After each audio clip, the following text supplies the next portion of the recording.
À tous et à chacun, bonjour. Bon mois de rosaire. Monseigneur, bonjour. Bonjour Père Alain. Nous sommes là pour que vous nous aidiez à nous attacher plus à la Vierge Marie, Notre-Dame au cœur pur. Quand vous prenez comme devise épiscopale, afin qu'il soit un, c'est bien cela votre devise. J'imagine que vous désirez avoir un troupeau à un seul cœur et à une seule âme. En un mot, un diocèse sans duplicité, sans mesquinerie, sans cachotterie, ni dans la pensée, ni dans les actions. Monseigneur, j'ai travesti peut-être votre idée, hein? Non, vous l'avez pas du tout travesti. Et encore une fois, bonjour Père Alain. Merci d'être venu jusqu'à moi ici. Je profite de vous pour aussi saluer tous nos auditeurs, tous ceux qui nous regardent. Et votre question, oui, concerne ma devise épiscopale, qu'il soit un, ut unum sint, en latin. Cette devise vraiment me tient à cœur. D'abord, vous savez que c'est l'extrait de l'évangile selon Saint Jean, chapitre 17, verset 21. Donc, c'est le vœu du Christ lui-même, avant de quitter cette terre. Et il parlait de ses disciples, qu'ils soient un. Cela est très important pour moi.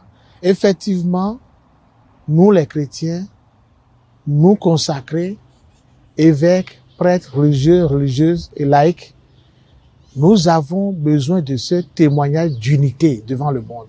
Cela est très important. Comme vous l'avez dit, unité sans duplicité, sans mesquinerie, sans tout ce qui vraiment porte à la division.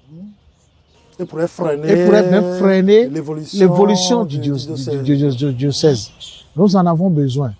Parce que vous voyez, nous sommes tous frères et tous sœurs. Nous sommes fils et filles d'un même père. Vous savez que l'Église d'Afrique se définit comme l'Église famille de Dieu. Nous sommes dans une famille de Dieu, dans une Église famille. Et dans cette Église famille, si l'unité n'est pas une priorité, nous sommes perdus.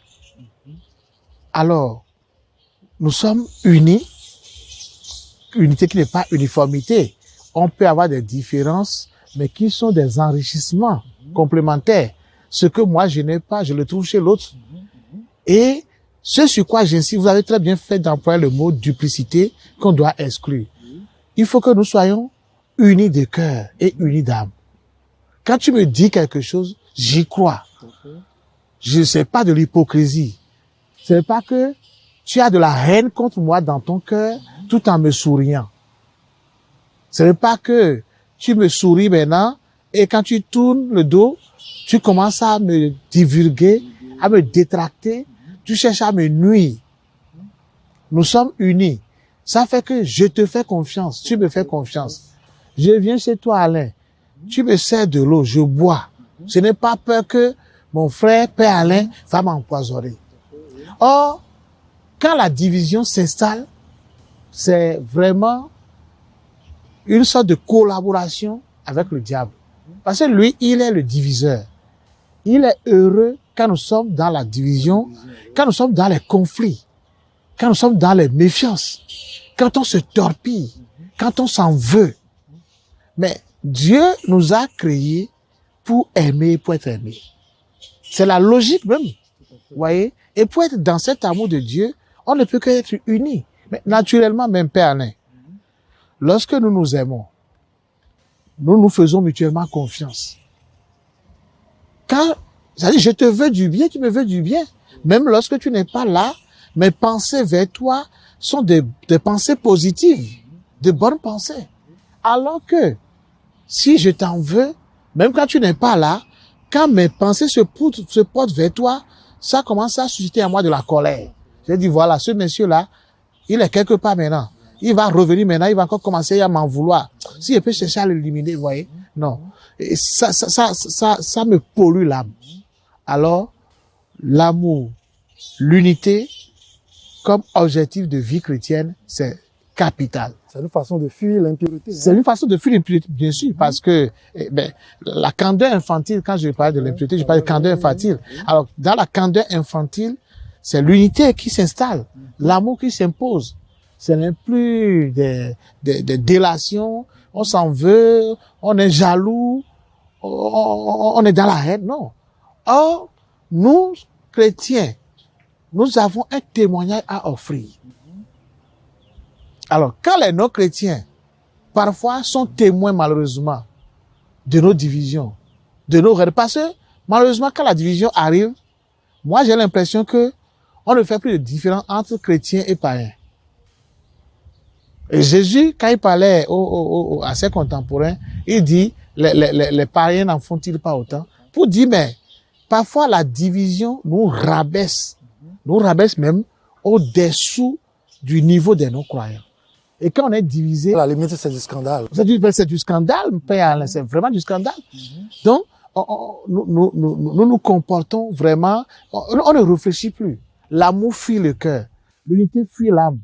Et puis, on recourt à des armes vraiment de péché, indicibles, diaboliques, et on est prêt à tout faire.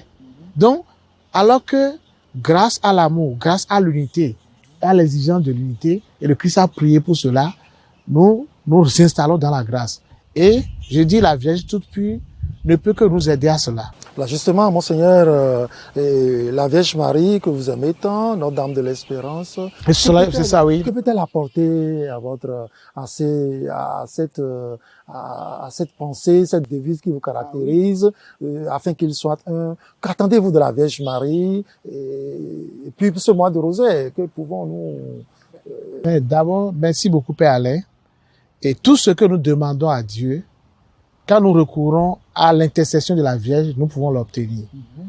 D'abord, vous voyez, à la veille de la Pentecôte, au Cénacle, tous les apôtres étaient ensemble, unis. Et autour de qui? Elle était là. Elle était là, au milieu d'eux. Voilà une belle image d'unité. La Vierge, c'est un enfant, c'est une mère. Et quelle mère est heureuse de voir ses fils s'entre-déchirer? Son cœur maternel saigne. Quand elle est là, l'impureté disparaît. L'impureté disparaît. Grâce à elle, l'impureté disparaît. Et puis, elle nous obtient cette unité. Vous voyez, quand les enfants s'entre-déchirent, une mère normale ne prend pas parti. Lui, elle veut qu'il y ait la paix entre les enfants. Quand vous êtes maman, vous ne prenez pas parti. Mais vous êtes objective. Et celui qui a tort, vous dites, toi là, tu as tort. Celui qui a tort, tu as raison. Mais, c'est pas question d'avoir tort ou avoir raison. C'est question que vous soyez tous unis autour de moi comme votre mère. Et je pense que la Vierge Marie, surtout Notre-Dame de l'Espérance, et Solange Benonfior, peut beaucoup pour nous en ce sens-là. Merci, Monseigneur. Crée en moi un cœur pur, oh mon Dieu. Renouvelle en moi mon esprit. Voilà.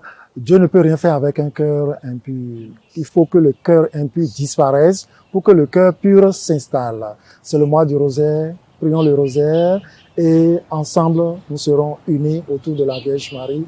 Elle nous donnera le cœur pur dont nous avons besoin pour voir Dieu au soir de notre vie. Très bonne journée de prière à vous tous.